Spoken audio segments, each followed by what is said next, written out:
최근 3월 평균 기온이 100여 년 만에 가장 높다고 합니다. 환절기 온도 차이는 피부 노화의 주요 원인이 되는데요. 살림도 어려운데 비싼 피부 관리는 엄두도 나질 않습니다. 네, 환절기에 상하기 쉬운 피부를 쉽고 경제적으로 관리하는 방법, 생기한의원 박지영 원장과 자세한 얘기 나눠보도록 하겠습니다. 안녕하세요. 안녕하세요. 네, 반갑습니다. 네, 참 요즘 피부가 참 자외선 같은 이런 부분들 때문에 많이 상하잖아요. 거기다 이제 환절기가 오면서 뭐 황사도 있고 더 많이 상할 것 같아요. 네, 아무래도 환절기다 보니까 이제 피부가 쉽게 건조해지죠. 네. 게다가 이 환절기에는 감기나 여러 가지 알레르기성 질환들이 이렇게 심해지기 때문에 피부 면역력이 약해지면서 기존에 피부 질환을 앓고 있던 분들이 많이 고생하시거나 네. 새로운 피부 질환들이 생기기가 쉽습니다. 네. 봄철 피부 질환에는 어떤 것들이 대표적인 거예요? 네, 아무래도 이제 사회적으로 유명한 아토피를 비롯한 이제 습진들이 있고요. 또한 네. 피부가 건조해지다 보니까 이제 건성과 같은 피부 질환들도 심해지기 쉽습니다. 네. 사실 말씀하신 아토피도 그렇고요. 건선도 그렇고 알면서도 좀 관리하기 어려운 부분도 있고 또 몰라서 더 심해지는 분들도 많거든요. 네. 어떤 식으로 이게 건선인지 아토피인지 알 수 있나요? 일단 그 건선과 아토피는 네. 상대적으로 구분이 쉽습니다. 기본적으로 아토피는 건선에 비해서 가려움이 무척 심하고요. 네. 건선은 생각보다 가려움으로 호소하시는 분들이 좀 상대적으로 적고요. 네. 발병하는 부위도 건선은 피부 내측 부위에 많이, 아토피는 피부 내측 부위에 많이 발생하는데요. 네. 건선은 이렇게 피부 외측에 접촉하기 쉬운 곳에 많이 발생합니다. 피부 내측이라고 하면 이쪽 안 예, 접히는 부위, 접히는 예, 부위. 오금이나 접히는 부위. 이런 데 많이 생기는 건 아토피. 네. 네. 또 건선은 이런 바깥의 팔꿈치 부분, 같은. 팔꿈치. 네. 저 같은 경우에는 아주 건선을 좀 심하게 알아봤던 적이 있는데 이게 심해지면 짓무르는 정도까지 되더라고요. 네. 그 정도면 아주 심한 편이셨는데요. 그렇군요. 네. 근데 그런 식으로 짓무르거나 막 이렇게 되면 또 약도 바르고 하면 처방도 참 많이 해야 될 것 같은데 그 정도가 되기 전에 좀 집에서 관리하는 방법들도 참 많을 것 같아요. 네, 그렇습니다.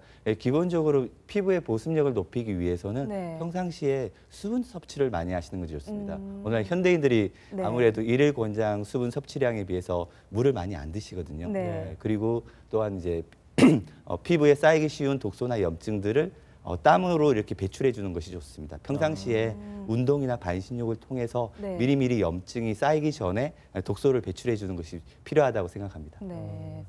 이 뭐 황사가 곧 이제 봄철이면 닥칠 텐데 네. 네. 황사철 되면 또 이 민감한 피부 갖고 계신 분들은 상당히 좀 고민 많이 하고 고통 많이 받으시는데 어떤 걸 주의해야 됩니까? 네, 우리 아시다시피 피부는 인체의 가장 외부에 위치하면서 가장 넓은 부위의 어떤 면역 기관이거든요. 네. 근데 황사에는 그 중금속 물질이나 미세먼지가 많이 함유되어 있기 때문에 가급적이면 이제 마스크를 사용하신다든지 네. 외출 이후에는 세안이나 샤워를 반드시 하시고 보습제를 바르는 것이 필요합니다. 네. 그 미세먼지기 때문에 사실 항사 나갔다 와도 뭐 묻었는지 잘 모르잖아요. 네, 네. 그래서 이게 더 심해질 수도 있을 것 네, 같아요. 그렇기 때문에 꼭 외출 이후에는 손발을 씻으시고 구강도 이렇게 헹구시는 것이 필요하죠. 제가 네. 많이 들었던 얘기 중에 하나는 너무 많이 씻어도 이게 안 좋다 이런 얘기도 들었었거든요. 네. 사실인가요? 네, 그렇습니다. 왜냐하면 쉽게 피부가 건조해지기 때문인데요. 네. 하루에 전체적인 샤워는 한두 번 정도가 적당하다고 판단됩니다. 네. 자, 피부에 대해서 이제 기본적인 관리 요령 말씀해 주셨고 네. 봄철에 또 주의할 피부 질환 말씀해 주셨는데 한방에서는 그럼 이 피부 질환을 어떻게 다스립니까? 네, 기본적으로 한약 개념은 보약 개념이 있잖아요. 네. 그래서 전체적인 혈액 순환을 원활하게 해서 한약을 이제 복용하면서 피부의 면역력을 높이고요. 또 한약 복용 힘든 경우에는 여러 가지 이제 음식 같은 그런 것들로 이제 피부의 면역력을 높이는 것을 섭취하는 것이 중요하다고 할 수 있습니다. 그러니까 이렇게 보이는데 이렇게 뭐 관리하고 보습하고 이런 것도 중요하지만 네. 기본적으로 이 몸 자체가 예. 피부 자체가 이런 저항력도 있고 네. 그렇게 돼야 또 이런 질환에 면역도 생긴다 이런 말씀이시네요. 네, 근본적으로는 아무래도 피부의 재생력이 가장 중요하거든요. 예. 그래서 체질에 맞는 그리고 패스트푸드나 인스턴트 기름진 네. 음식을 제외한 음식들을 먹는 것이 중요하다고 할 수 있습니다. 그럼 그 중에서도 어떤 음식이 우리 피부나 또 면역력에 좋은 음식인가요? 네. 많은 분들이 궁금해하시고 질문하시는데요. 네. 제일 경제적인 방법은 평상시 충분한 수분을 섭취하시는 것입니다. 오. 네, 다른 어떤 음식들보다는 네. 물을 많이 먹는 것이 가장 중요하고요. 음. 물을 많이 드시면 아무래도 이 땀이나 노폐물 배출이, 소변으로 네. 요즘 디톡스라고 해서 네. 여러 가지 다양한 디톡스들이 유행하잖아요. 네. 가장 중요한 거는 물을 먹어서 물을 많이 드시면서 디톡스를 하시는 거고요. 디톡스라고 한다면 몸의 독소를 제거한다. 이런 네, 말씀이신가요? 그렇죠. 네. 근데 그게 물을 많이 마시면 네. 크게 도움이 된다. 네, 뭐 디톡스라고 하면 아무래도 대변, 소변, 여성의 경우에는 이제 생리, 네. 땀 이런 것들이거든요. 네. 이런 기능들을 활성화시켜 주는 거죠. 네. 그렇군요. 근데 물을 많이 먹는 거 참 쉬운 방법인데 많은 분들이요 물 마실 때 같은 수분이라고 해서 음료수를 대용하는 분들도 많잖아요. 네. 또는 차 종류를 대용하는 분들도 네, 많고 네. 상관없나요? 아니면 다른 건가요? 아주 좋은 질문이신데요. 네.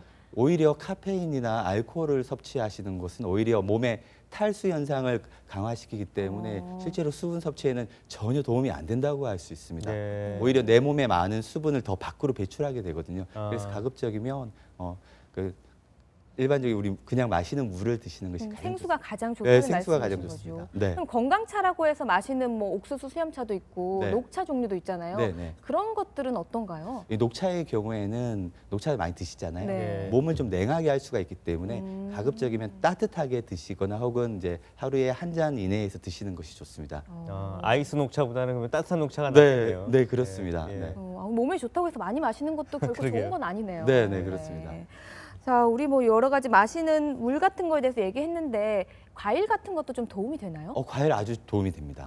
어떤 과일 좋나요? 근데 과일 같은 네. 경우에는 특정한 과일을 이렇게 반복적으로 드시는 것보다 아침마다 사과를 매일 드시는 분들도 계시잖아요. 네. 그런 것보다는 골고루 섞어서 이렇게 다양하게 드시는 것이 좋습니다. 가급적이면 화려하게 다양한 과일 색깔들을 네. 골고루 드시는 것이 좋습니다. 그러니까 과일 하나만 계속 먹는 네. 편식보다는 네. 색깔별로 다양한 네. 채소를 먹어라. 네, 이렇게 요즘에 푸드 말씀하시는 테라피라고 하지요. 네. 다양하게 화려한 색깔로 드시는 것이 좋습니다. 지금까지 우리가 알았던 상식과는 좀 다르네요, 네. 사실은. 네. 잘못 알고 있었네요, 우리가. 저는 뭐 귤을 많이 먹으면 뭐 피부에 좋다 그래서 귤만 정말 많이 먹었는데 네. 그렇죠. 사실 그것보다는 그냥 뭐 사과도 먹고 토마토도 먹고 다양하게 먹는 게 더 훨씬 좋다라는 네, 거죠. 예를 들어 이제 귤이나 뭐 오렌지나 감 같은 경우 색깔이 비슷하잖아요. 네. 그렇게 먹는 것보다는 다양한 색깔로 이렇게 드시는 것이 그러니까 좋습니다. 말씀 그대로 화려하게 네. 뭐 노란색도 먹고 주황색도 먹고 네. 빨간색, 초록색 네. 이렇게 섞어서 먹는 게 더 몸에 좋다는 말씀이신 것 같네요. 네. 네. 그 궁금한 게 커피가 카페인이 많기 때문에 네. 사실 많이 먹으면 피부에 좋지 않다 이렇게 네. 말씀하셨지 않습니까? 네. 이뇨작용도 있고 네, 네. 그 어느 정도가 많이인지 어떤 경우에는 뭐 이렇게 사람들 많이 만나다 보면 네. 특별히 뭐 가면 꼭 권하는 게 네. 커피지 않습니까? 네. 대우사치 먹을 때도 있는데 네. 참 이게 난감할 때 많습니다. 네.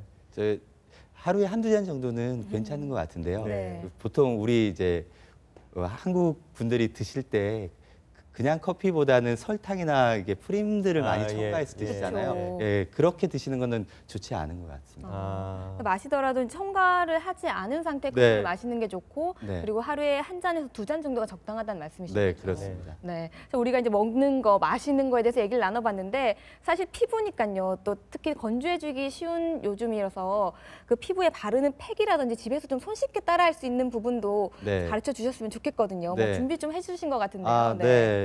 이 가장 경제적이고 저렴하게 네. 피부 관리를 할 수 있는 그런 이제 것 중에 하나가 바로 소금이나 죽염입니다. 소금이요? 네. 기본적으로 소금이나 죽염 같은 경우에는 피부의 염증 반응을 억제하면서 네. 재생하는 효과도 있거든요. 그래서 예를 들어서 네. 이 정제된 물 100ml 정도에 네. 차스푼으로 한 두 스푼 정도 이렇게 섞어가지고요. 네. 잘 섞어서 이걸 잘 지금 섞어야 여기 있는 게 되는데. 죽염. 이건 그냥 천일염입니다. 천일염 네. 일반 소금이요. 네. 이렇게 해서 이제 건선이 있거나 아토피가 있는 환부에 네. 하루에 3-4차례 이렇게 뿌려주셔도 좋고요. 혹은 천일염으로 목욕을 반신욕을 하셔도 도움이 많이 됩니다. 그렇군요. 이게 좀 뭐가 이렇게 상처가 있고 네. 가렵고 그러면 이게 되게 짜면 좀 따갑죠? 쓰릴 것 같은데 네. 괜찮습니까? 네, 오히려 그 따가운 고통은 잠시인데요. 전체적으로 보면 상처의 어떤 염증을 억제하면서 피부의 재생을 도와주는 효과가 있기 때문에 네. 장기적으로는 오히려 도움이 된다고 할 수 있습니다. 저는 목욕탕에 가면, 네. 사우나에 가면요, 아주머니들이 그 땀을 흘리면서 죽염이나 소금을 몸에 이렇게 문지르세요. 네, 네. 그것도 좋은 건가요? 문지르는 것보다는요, 네. 가볍게 그냥 발라주는 건 괜찮으신데요. 네. 이렇게 문지르다 보면 자극이 돼서 오히려 피부에 미세한 상처가 날 수 있거든요. 네. 그런 것들은 좀 조심하시는 것이 좋을 것 같습니다. 이게 또 거치니까. 네, 예. 그렇죠. 알갱이들이 이제 곱지 않은 경우에는 예. 상처를 낼 수가 있거든요. 네. 예. 많은 분들이 정말 많이 하더라고요. 네. 좋다고 해서. 네. 근데 좋다는 건 아는데 그 사용 방법을 또 잘못 알게 되면 네. 더 안 좋을 수도 있겠군요. 네, 그렇습니다. 그러니까 소금 알갱이보다는 소금물을 이용하라. 네, 그렇습니다. 네. 알겠습니다. 좋은 말씀이시네요. 그리고요.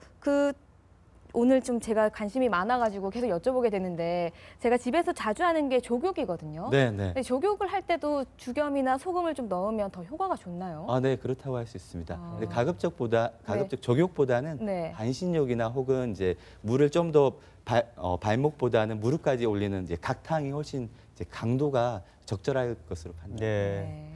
자, 그러면 아주 간단한 걸로도 네. 이렇게 집에서도 가정에서도 이렇게 손이나 이런 걸로 간단히 얼굴 마사지해서 피부를 환하게 만드는 뭐 그런 방법이 있을 것 같습니다. 아, 네. 보통 얼굴에 저희가 네. 이제 피부의 재생을 도와주는 포인트들이 있는데요. 네. 한의학에서는 혈자리라고 하죠. 경혈이라고 하는데요.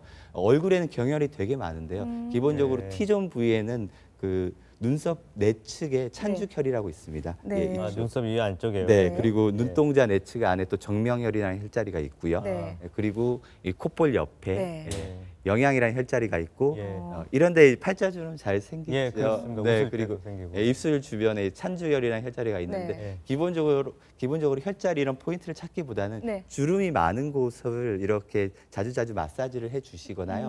혹은 손을 이렇게 마찰을 하면 네. 따뜻하게 되죠. 네, 네, 예. 그걸 피부에 가볍게 대주시는 것도 아주 많이 도움이 된다고 할 수 있습니다. 아, 자, 그럼 여기, 네. 그다음에 이 눈 밑에, 네. 그다음에 여기 이런 네. 데를 이렇게 좀 문질러 주거나 네. 또 문질 때는 손을 좀 이렇게 해서 따뜻하게 손을 마찰해서 네. 따뜻하게 한 다음에 네. 이렇게 지그시 눌러주시거나 네. 따뜻하게 한 다음에 이렇게 또 해주시면 훨씬 더 네. 혈액순환이 잘 되겠죠. 네, 예. 좋은 피부를 위해서 많은 분들이 병원도 찾아가고 시술도 받고 비싼 화장품도 많이 쓰는데, 오늘 배운 내용만 실천해도 손쉽게 그리고 좋은 피부, 건강한 피부 만들 수 있을 거라는 그런 생각이 드네요. 네. 네, 오늘 말씀 감사합니다. 네, 고맙습니다. 고맙습니다. 네, 감사합니다.